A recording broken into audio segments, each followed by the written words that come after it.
our bounty hunter class. We're actually showing you the female bounty hunter, which we haven't shown before. Special reveal. There you go, bounty hunter with bosoms. Hooray. She's kind of hot. She is, if you like girls in video games that aren't real, but that's cool, man. That's fine. In any case, as a bounty hunter, you're here to try and win entry into the Great Hunt. It's a contest sponsored by the Mandalorians to find the greatest bounty hunter in the galaxy. In keeping with the traditional bounty hunters from the films, your motivation here is personal and it's mercenary. Now, we announced recently that this is the first ever fully voiced MMO. What that means is that every player character, both a male and a female version, every NPC, every quest giver, everyone you talk to in the game has full, high-quality voiceover. End-to-end, this is an epic BioWare and Lucas storytelling experience. Now, you're about to talk with this guy, Brayden. He's your mentor. This is the first conversation that you have in the Old Republic as a bounty hunter. We're almost set up. See if you can't get that security network running, Mako. Sure thing, Brayden. We'll be, hey now. Hey, indeed. The main attraction is here. Team, this is the girl we're pinning all our hopes on. Best shot I've ever seen in Nerves of Steel. She's great hunt material, all right. What do you say, Hunter? Ready to meet your team? Now you can see Jake is making a choice here. As Blaine referred to in the past, if you've played BioWare games, you know what this means. This not only changes your immediate story, it changes the way that NPCs treat you later in the game. My team. I like the sound of that. Get used to the idea. To win the Great Hunt, you'll need support, structure, intel. Let's do things official-like. This is Mako, little genius I picked up years ago in Nar Shaddaa. She provides intel and tech. Hope you're as good as the old man says. And the big bruiser is Jory. He handles the heavy lifting and provides security for our base of operations. Achua Beki, Dobra Sawata Hopa, Habaota Danaga Wonki Murira Lapi. Nice to meet you both. Let's get to work. All right, enough introductions. Down to business. We're here because the Great Hunt has been called. Little Mako is the most rabid fan of hunter history this side of Geonosis, and even she doesn't know exactly what the Great Hunt entails. I do know the names of every Great Hunt winner, though. Bloodworthy, the Defenestrator, Jewel and Nightbringer. Every bounty hunter who's won a Great Hunt went on to massive glory and riches, which is why we're here. Personally, I'm just here to kill people and cause damage.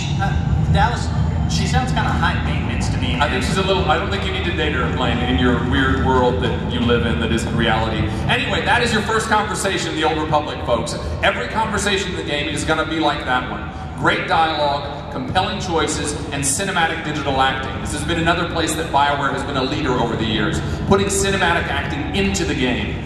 Now, as we step outside, I want to talk a little bit about our art style. We've been referring to this as stylized realism. The idea is to create a world that is very unique, it's very evocative of Star Wars in the Old Republic era, but it's not tied down to photorealism. And I think you're going to see that as we show you the planet Hutta. So there you go, folks. That is Hutta. It's the home of the Hutts, as you might have guessed. Although it wasn't originally their planet, they actually moved in, enslaved the existing population, changed the name of the planet because they're very classy people, and then turned it into a bit of a toxic waste dump. Lots of gases and noxious fumes there. And then did they dress all the women in the little bikini thing? I don't know if they did that. You seem to have a fixation here, Blaine, and I think we should move past it. In any case, off in the distance, you can see the palace of Nemro the Hutt. He's the warlord in charge of this particular section of the planet. In charge is maybe a stretch because there's a whole lot of gangland violence in the streets, which we're about to cause. I think it's going to be your first look at combat in the Old Republic. So obviously, the bounty hunter is a ranged class. She has a blaster. She has some rockets at her disposal. We want to make sure your combat is as iconic as your story. It has to feel like a bounty hunter's combat system. So things we remember from the bounty hunters, they have some gadgets they can use. So when she doesn't want to take on 3 at a time, starts off with a little stun dart, then comes up close and takes them out with a flamethrower. Obviously she wants to maintain range, but if she has to get up close, she handles it the way a bounty hunter should. Now you notice that Jake is taking on multiple enemies at once here. This is a part of the game. We want to make sure that you feel like a hero from the beginning. So you'll take on groups of 2, groups of 3, even 4, very early on. We just make sure you have the tools to handle that kind of combat. Another look at that flamethrower because it's hot. See what they did there with the hot? Funny. I do, I see. Yeah, it's not funny. Anyways, this is what we're talking about. This is heroic Star Wars combat that feels like the iconic class you think of when you think of the films. Now we're going to jump over and show you a second class here. We'll get back to the Bounty Hunter in a minute. Alright, so the next class we're going to show you here we first talked about at E3, and this is of course our Smuggler class. Now you can quickly identify where this guy's taken from. Looks a lot like Han Solo from the movies.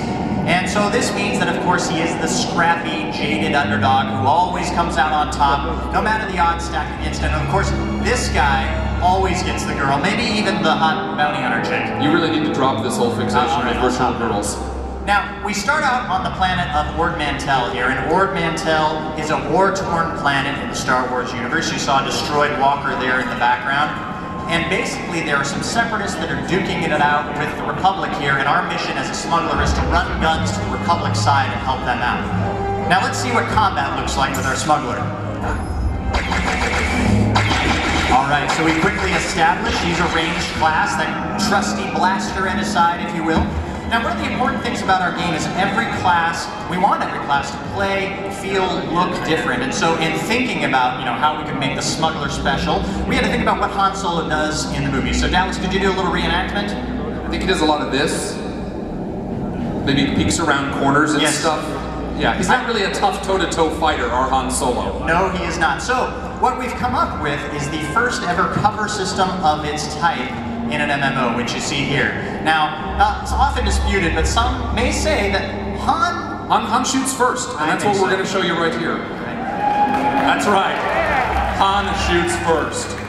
Alright, so you can see Jake has taken cover here, and the way that works is he's targeted an enemy, and then we get some indicators in the world that show us cover points. And we can switch between cover points, which we just saw there. And once we have established ourselves in a good cover position, we can then fire upon the enemy. Now you may notice above the enemy's head there's a green indicator. Just tells us that we have a defensive bonus against that enemy because we found a good cover point. Another thing to notice here as we go into cover again is watch that quick slot bar at the bottom of the screen. You'll notice we have different abilities based on whether we are in cover or not. So just one more advantage. Nice flashbang there.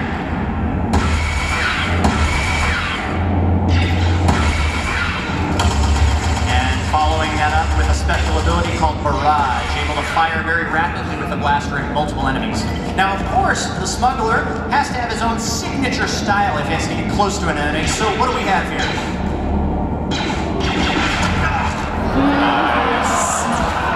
Yeah. He's a classy guy. He is a classy fellow. There you go, folks.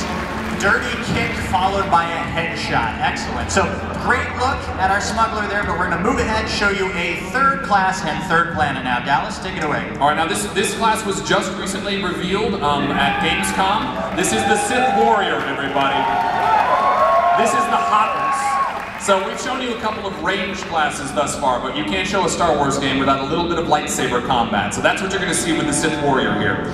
He starts on the planet of Korriban. Again, if you played the original Knights of the Old Republic, as it sounded like a few of you had, you'll remember Korriban. It is a Sith stronghold. It's actually where they trained their young Sith, and this is why you're here. You're learning to channel the dark side of the Force.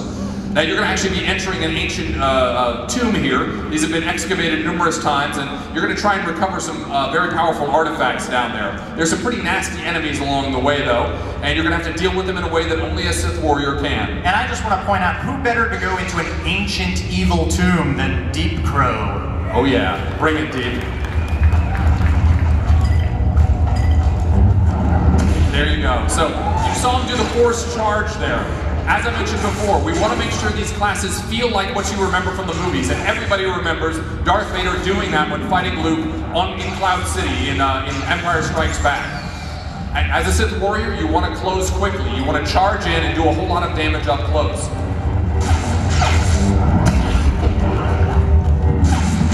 Very nice. Now we're taking on a couple of melee enemies, but we're also going to see what he does when he has to deal with folks at range. Obviously, he needs to be able to deal with that situation as well.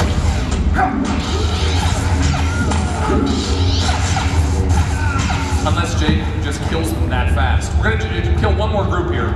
And you're going to be able to see what happens when you have multiple enemies surrounding you. We keep talking about that.